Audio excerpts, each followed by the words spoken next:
Rio, ada di Venesia, tapi fashion carnival itu hanya ada di Jember, dan itu adalah bisa kita jual, tapi ujungnya harus untung.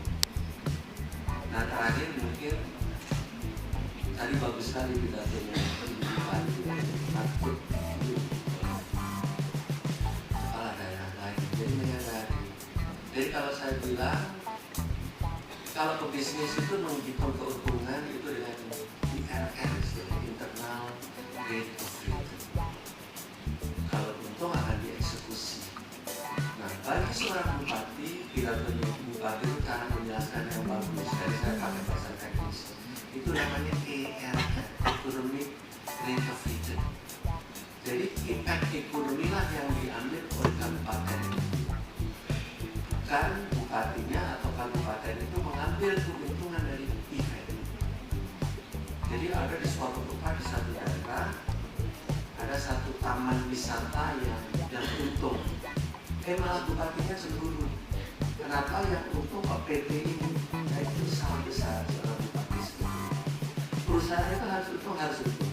Perusahaan untung itu adalah mengembalikan investasi. Maka muncullah IRR-nya sih. Nah, bupati yang cemburu kepada perusahaan ini bahaya, karena semua 90% pegawai itu adalah warga. Ekonomi di situ bergerak karena adanya taman wisata yang saya tidak tahu. Jadi impact kepada Pemdanya itu adalah ekonomi restoratif, ekonominya yang akan tumbuh. Jadi bukan dia harus mengambil. Nanti dia kalau ada hotel maju cemburu lagi dia. Kenapa hotel ini maju? Justru karena hotel itu ada, maka ada pergerakan ekonomi di sini. Bupati kita sebagai pemerintah mengambil keuntungan dari pergerakan itu. Apa sih gunanya dari pemerintah? Memfasilitasi terjadi pergerakan ekonomi. Jadi pidatonya bagus banget.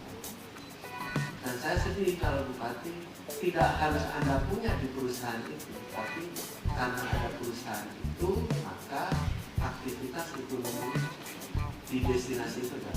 Karena ada event inilah, maka bagi bupati yang mengerti disupport